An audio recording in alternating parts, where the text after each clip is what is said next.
हाय दोस्त, कैसे आप लोग? आई होप आप लोग बेटर होंगे। तो आइए आज क्लास 11 का चैप्टर नंबर 2 है ना, बायोलॉजिकल क्लासिफिकेशन हम लोग डिस्कस करते हैं। ठीक है, आप लोग का डिमांड था जो सर कंप्लीट सिलेबस नीट के लिए जो है बायो का टोटल 38 चैप्टर है ना। 38 चैप्टर में हो गया, 22 चैप्टर है 11th में और 16 चैप्टर है 11th में। टोटल मिलाकर 38 चैप्टर जो है बायो में इंक्लूड है ना, नीट सिलेबस के लिए। तो हमको क्या करना है, कंप्लीट 38 चैप्टर को हम इस YouTube के जरिए आपको पढ़ाने जा रहे हैं। ठीक है, तो सबसे पहले हम डिस्कशन कर रहे हैं चैप्टर नंबर 2 क्लास 11 का। और आप लोग ज़्यादा से ज़्यादा इस चैनल को सब्सक्राइब कीजिए। ठीक है, और आप देखिए क्लास 10 का भी बायो, केमिस्ट्री, फिजिक्स हर एक सब्जेक्ट हम यहाँ पे अपलोड करेंगे YouTube पे। ठीक है, और क्लास 11 का भी फिजिक्स, केमिस्ट्री और बायो तीनों अपलोड होगा इस पे। इसलिए आप लोग इस चैनल को ज़्यादा से ज़्यादा सब्सक्राइब कीजिए और देखिए। आइए अब स्टार्ट करते हैं चैप्टर नंबर 2 बायोलॉजिकल क्लासिफिकेशन। तब का ठीक है ना। देखिए सबसे पहला बात क्या जाता है क्या, जो अरिस्टोटल जो है, आप लोग सुने होंगे बायोलॉजी का फादर कौन है, अरिस्टोटल है, या फिर उसको अरस्तु भी बोलते हैं हम लोग। तो आप यही जानते होंगे जो अरिस्टोटल जो है वो सबसे पहला साइंटिफिक बेसिस पे क्लासिफिकेशन करने वाला पहला पर्सन है। लिविंग ऑर्गेनिज्म को साइंटिफिक बेसिस पे क्लासिफिकेशन करने वाला अरिस्टोटल पहला आदमी है। तो वो जो क्लासिफिकेशन किया प्लांट को, ठीक है, तो प्लांट का जो क्लासिफिकेशन है वो मॉर्फोलॉजिकल कैरेक्टर के बेसिस पे हुआ। मॉर्फोलॉजिकल कैरेक्टर क्या होता है, तो मॉर्फोलॉजिकल कैरेक्टर हुआ जो हम लोग इजी ऑब्जर्व कर सकते हैं। जैसे मान लीजिए कोई चीज हम देखें, प्लांट का रूट कैसा है, सूट कैसा है, लीव्स कैसा है, फ्लावर कैसा है, ये मॉर्फोलॉजी में हमको रीड करना है। ठीक है, तो मॉर्फोलॉजिकल मतलब हो गया जो हमारे आंख से दिखाई दिया, ठीक है, उसके बारे में स्टडी। तो मॉर्फोलॉजिकल कैरेक्टर को देखते हुए अरिस्टोटल जो है प्लांट को 3 भाग में बांटा। एक हो गया सबसे पहला क्या, ट्री, सर्ब्स और हर्ब्स। आप जानते हैं ट्री बड़ा प्लांट है ना, उससे जो छोटा हुआ सर्ब्स में आ गया, उससे भी जो छोटा हुआ हर्ब्स में आ गया। और ये क्लासिफिकेशन हुआ था किसके बेसिस पे, तो ये क्लासिफिकेशन हुआ था मॉर्फोलॉजिकल कैरेक्टर के बेसिस पे। देखिए अरिस्टोटल जो था, अरिस्टोटल क्लासिफिकेशन किसके बेसिस पे किया था, मॉर्फोलॉजिकल कैरेक्टर के बेसिस पे। क्लियर हो गया। इसमें ये क्या किया था, प्लांट को बांटा था ट्री, सर्ब्स और हर्ब्स में। ठीक है, फिर एनिमल को कैसे बांटा, तो एनिमल को भी 2 भाग में बांटा। एक सबसे पहला ऐसा, कितना भाग में बांटा, 2। एक ऐसा था जिसमें क्या होता है, रेड ब्लड सेल। ऐसा एनिमल जिसमें रेड ब्लड सेल है उसको एक पोजीशन दिया। ठीक है, का कोई दिक्कत का सोचे थे नहीं लौटेंगे, पूरा यूट्यूब पे एकदम धुआं धुआं कर देंगे, है कि नहीं। चलिए आइए गर्दा उड़ाते हैं। तो क्या हुआ, सबसे पहले कहा क्या है, एनिमल को कितना भाग में बांटे, 2 भाग में। एक ऐसा जिसके पास रेड ब्लड सेल है, दूसरा ऐसा जिसके पास रेड ब्लड सेल नहीं है। जैसे मान लीजिए जिसको आप टिड्डा बोलते हैं, है कि नहीं, लोकस्टा जो है, उसको मारते हैं तो आप देखते होंगे कि उसमें ब्लड नहीं निकलता है। तो वो क्या हुआ, ऐसा जिसमें रेड ब्लड सेल नहीं है। लेकिन कुछ ऐसा देखते होंगे जिसमें रेड ब्लड सेल है, खुद ही देख लीजिए, कभी हाथ कटा होगा तो एकदम बल से खून निकला है कि नहीं, गर्दा उड़ाती है। वैसे ब्लड को गर्दा नहीं उड़ाना है कि नहीं, ब्लड क्लॉटिंग भी सिखाएंगे हम। जो कार्य बचवा जब हरा हरा खून बही तो के साटल कैसे जाए, कैसे ब्लड रुकी, सब एकदम पढ़ना है, गर्दा उड़ा देना। ठीक है, तो एनिमल को कितना भाग में बांटे, 2। एक ऐसा जिसके पास रेड ब्लड सेल है और दूसरा ऐसा जिसके पास रेड ब्लड सेल नहीं है। यही तो बात था, do not have red blood cell, कोई दिक्कत। देखिए इसके बाद अगला डिस्कशन क्या करना है, तो लीनियस जो है अगला क्लासिफिकेशन करने के लिए जो आया साइंटिस्ट, वो था लिनियस। उन्होंने कहा जो पूरा जितना भी लिविंग ऑर्गेनिज्म है ना इस दुनिया में, दो भाग में बांटते हैं। कितना? दो, एक प्लांट और दूसरा एनिमल।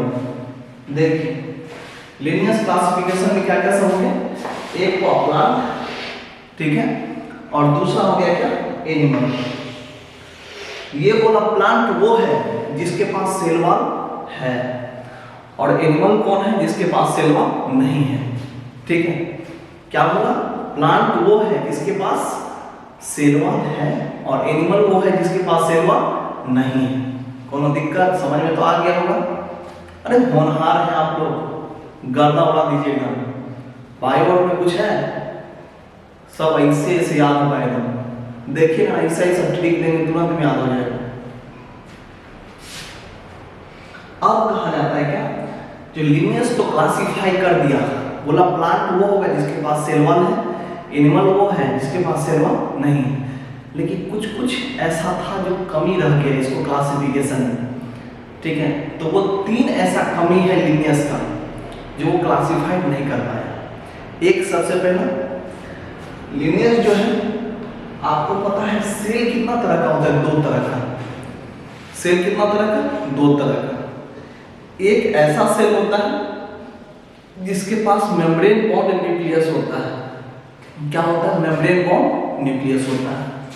तो समझिए जिसके पास, जैसे ये सेल है, सेल का आउटर में क्या होता है, सेल वॉल, सेल वॉल होता है। इसके अंदर मेम्ब्रेन होता है, मेम्ब्रेन के अंदर न्यूक्लियस होता है। ठीक है, और न्यूक्लियस मेम्ब्रेन बॉन्डेड होता है। अगर न्यूक्लियस मेम्ब्रेन बॉन्डेड है तो उसको बोलते हैं यूकैरियोटिक सेल। कौन सा सेल?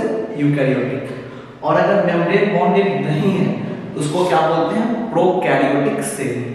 क्या बोलते हैं? Prokaryotic cell. ठीक है, तो कहा जाता है क्या, लिनियस क्लासिफाइड नहीं कर पाया प्रोकैरियोटिक सेल में और यूकैरियोटिक सेल में। ठीक है, प्रोकैरियोटिक सेल जो है इसमें ये न्यूक्लियर मेम्ब्रेन बॉन्ड नहीं होता है।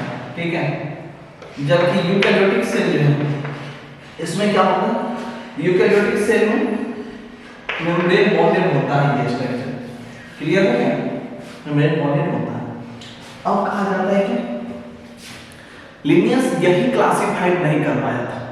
लिनियस प्रोकैरियोटिक और यूकैरियोटिक में डिफरेंस नहीं कर पाया था। समझ में आया? लिनियस नहीं कर पाया था। उसके बाद ये फोटोसिंथेटिक और नॉन फोटोसिंथेटिक में डिफरेंस नहीं कर पाया था। ठीक है, इससे कमी रह गया था लिनियस। तीसरा हो गया ये यूनिसेलुलर और मल्टी सेलुलर जो है इसमें डिफरेंस नहीं कर पाया था। यूनिसेलुलर मतलब ऐसा जिसके पास एक सेल हो। ठीक है, मल्टी सेलुलर मतलब ऐसा जिसके पास एक से ज्यादा सेल हो। ठीक है, तो वो होता है मल्टी सेलुलर। तो लिनियस का तीन ड्रॉबैक रह गया, मतलब कमी रह गया। क्या क्या सब? यूकैरियोट प्रोकैरियोट में डिफरेंस नहीं कर पाया, यूनिसेलुलर मल्टी सेलुलर में डिफरेंस नहीं कर पाया, फोटोसिंथेटिक और नॉन फोटोसिंथेटिक में डिफरेंस नहीं कर पाया। इसके बाद कहा जाता है क्या, जो आइए 1969 ईस्वी का बात है, अगला साइंटिस्ट आया आर.एच. व्हिटेकर।